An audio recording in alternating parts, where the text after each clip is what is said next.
Bonjour mesdames et messieurs et bienvenue à Perspective, je suis votre animateur Francis Denis. Commençons par ce qui se passe au Vatican. Cette fin de semaine, la Congrégation pour le culte divin et la discipline des sacrements publiait une lettre circulaire aux évêques sur le pain et le vin pour l'Eucharistie. Signée par le cardinal Robert Sarah, préfet de la même congrégation, ce court texte en 7 points se veut un rappel des différentes dispositions en vigueur ainsi que quelques suggestions sur ce thème. À la demande du pape François, le document rappelle aux évêques qu'ils sont les premiers dispensateurs des mystères de Dieu et qu'il est de leur responsabilité de veiller sur la qualité du pain et du vin destinés à l'Eucharistie. Rappelant la permission d'utiliser le pain et du vin génétiquement modifiés, la congrégation poursuit en réaffirmant certaines directives concernant les matières du pain et du vin. On souligne donc la nécessité d'utiliser du pain azime, de pur froment et confectionné récemment, soulignant que les hosties totalement privées de gluten sont une matière invalide. Celles constituées d'une quantité réduite de gluten sont par contre acceptées. De son côté, le vin doit être un vin naturel de raisin, pur et non corrompu, sans mélange de substances étrangères. Toutefois, le mou, c'est-à-dire le jus de raisin frais ou conservé, dont on suspend la fermentation grâce à des procédés qui n'en altèrent pas la nature, peut quant à lui être validement utilisé. Suggérant une supervision des conférences épiscopales ou de confier le rôle de la production et de la vente à une communauté religieuse, le document se termine en mentionnant le principe général que le pain et le vin destinés à l'Eucharistie soient traités de la manière qui convient à leur usage. Toujours au Vatican, ce midi, le pape François rendait public le motu proprio intitulé Maiorem ac dilectionem, ou en français « Il n'est pas le plus grand amour ». Concernant principalement la Congrégation pour la cause des saints, ce document a pour but d'élargir les possibilités d'enquête des procès en béatification et canonisation. Composé de 6 articles, ce motu proprio désire prendre en considération les chrétiens qui ont suivi de près les enseignements du Seigneur, en ayant offert leur vie volontairement et librement, tout en ayant persévéré dans ce don jusqu'à la mort.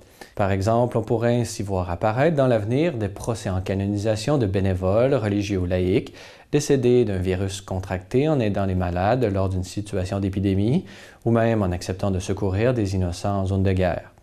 Enfin, notons que cette nouveauté produira certaines modifications d'ordre canonique et pratique dans la tenue d'une enquête et d'un procès en béatification ou canonisation, que ce soit au niveau diocésain ou de l'Église universelle.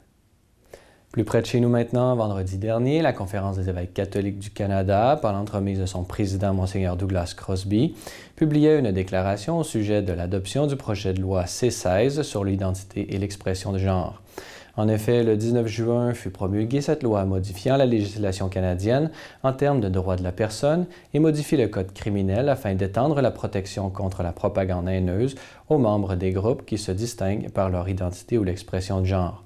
Soulignant l'ouverture absolue de l'Église catholique qui regarde toute personne comme créée à l'image et à la ressemblance de Dieu, quelle que soit la manière dont elle s'identifie ou dont elle choisisse de vivre leur vie, la CECC réitère sa condamnation envers toute discrimination injuste ou forme de violence contre une personne ou une communauté ou une classe de personnes.